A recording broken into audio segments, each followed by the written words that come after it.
क्या समाजवादी पार्टी टूटने वाली थी? क्या ऐसे संकट के बादल उन पर कभी गहराए थे? कभी ऐसी कोशिश हुई समाजवादी पार्टी को तोड़ने के लिए?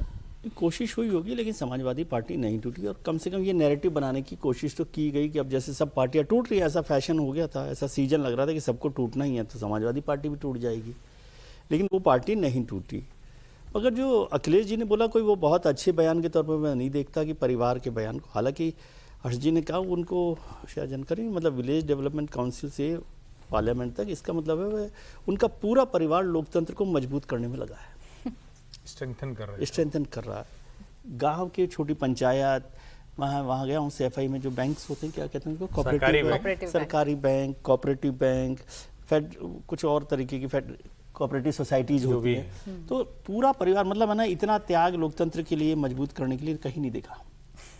शायद ही कोई सदस्य हो इस परिवार का जो लोकतंत्र को मजबूत नहीं कर रहा हो, तो उसके लिए बधाई देनी चाहिए। और फिर अब तो उन्होंने कहा कि लोकतंत्र और पार्टी इसलिए बची रही क्योंकि परिवार है।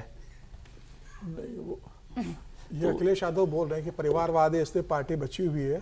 तो ये अखिलेश यादव है जिन्होंने अपने पिता मुलायम सिंह यादव को धक्के मार के भगाया था, पार्टी पे कब्जा किया था, तब पार्टी टूटी थी।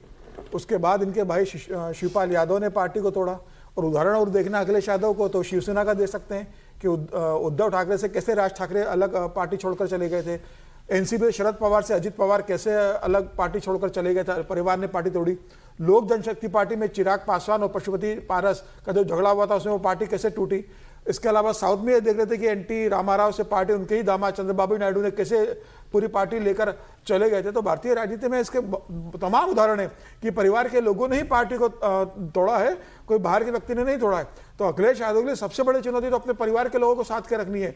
शिवपाल यादव और राम गोपाल यादव के बीच में जिस तरीके से रस्साकशी चल रही है, भविष्य में क्या शिवपाल यादव रहेंगे? अभी भी इस बात की पूरी संभावना है कि आने वाले समय में चुनाव के पहले या चुनाव के बाद शिवपाल यादव अखिलेश अलग रास्ता अख्तियार कर सकते हैं। लोकतंत्र के अंदर आपको पार्टी मजबूत करना है तो आपको जनता की कैडर आधारित पार्टी बनाना पड़ेगी, हर समाज के लोगों को जोड़ना पड़ेगा और आपको परिवार से बाहर निकलना पड़ेगा। अगर आप परिवारवाद की राजनीति करते रहोगे तो देर सवेरे आपकी पार्टी टूटना ही है, या लोगों का आपसे राजनीतिक मोह भंग होगा। अखिलेश यादव अगर अपने परिवार की राजनीति को अपनी सबसे बड़ी ताकत मानते हैं तो ये उनकी सबसे बड़ी कमजोरी है। और मुझे लगता है कि अभी भी वो लोकतंत्र की परिभाषा नहीं समझ पा रहे 2 चुनाव लगातार हारने के बाद। और अगर वो इसी राजनीति में चलेंगे, और योगी आदित्यनाथ ने जिस तरीके से आज जिक्र करा है, योगी आदित्यनाथ का तो कोई परिवार नहीं है। भारतीय जनता पार्टी परिवार की राजनीति नहीं करती। और जब परिवारवाद और लोकतंत्र की बात होगी तो निश्चित जनता सोचेगी कि भाई वोट किसको देना है, परिवारवादियों को देना है या लोकतंत्र में जनता के लिए काम करने वालों को देना है। तो अखिलेश यादव का यह बयान मुझे लगता है अखिलेश यादव के लिए भारी पड़ने वाला है। अब देखिए 37 सांसद हैं, 37 का 2/3 अगर पार्टी को तोड़ना है तो 24 हो जाता है। 9 अगर आप निकाल भी दीजिए तो 28 बाकी सांसद हैं। अब वो किस परिवार से आते हैं, वो किस जाति से आते हैं, ये अखिलेश यादव बताएं कि सिर्फ क्या 9 लोगों पर ही अखिलेश यादव को भरोसा है? एक तरफ अखिलेश यादव परिवारवाद की भाषा बता रहे हैं, परिवारवाद कितना मुफीद है, कितना फायदेमंद है ये बता रहे हैं, तो दूसरी तरफ योगी आदित्यनाथ जो है वो पूरी तरीके से एक्टिव हैं यूपी चुनाव को लेकर। योगी लगातार सभाएं कर रहे हैं, पूरे राज्य का ताबड़तोड़ दौरा कर रहे हैं, अलग अलग समुदाय के लिए योजनाएं शुरू कर रहे हैं या उनके लिए बड़े ऐलान कर रहे हैं। योगी इसी सिलसिले में आज लखनऊ में रसोइया सम्मान समारोह में शामिल हुए। तो अखिलेश यादव भी अपने पीडीए फॉर्मूले को धार देने के अलावा अपने गठबंधन को मजबूत करने में जुटे हैं। अखिलेश ने एक बार फिर साफ किया है कि कांग्रेस के साथ उनका गठबंधन बना रहेगा। वहीं लगभग तय है कि एनडीए के साथ छोटे छोटे दलों का गठबंधन जारी रहेगा। सीएम योगी ने लखनऊ में रसोइया सम्मान समारोह के मंच से एक बार फिर अखिलेश यादव पर अटैक किया और कहा कि पहले सरकार के पास लोगों के बारे में सोचने के लिए समय ही नहीं था, सोने और महफिल सजाने से ही फुर्सत नहीं थी। जब बबुआ की तरह ही कोई 12 बजे सो के उठता, 2 बजे तक तैयार होता, 5 बजे जिम जाता और फिर 7 बजे वापस आकर के उनकी अपनी महफिल जम जाती, तो कहां प्रदेश के लिए समय है? पहले यही होता था, प्रदेश के लिए समय नहीं था। लेकिन अब प्रदेश के लिए पर्याप्त समय सरकार के पास है।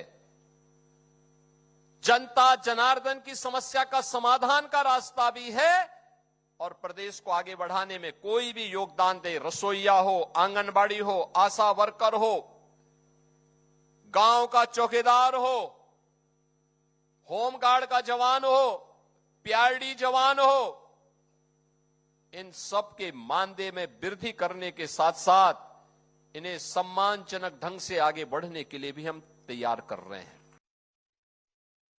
हमारा जो गठबंधन है वही रहेगा,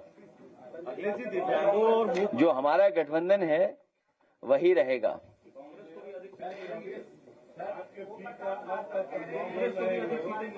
वो घबराए हुए पीडीए से, इसलिए पीडीए बोल रहे हैं।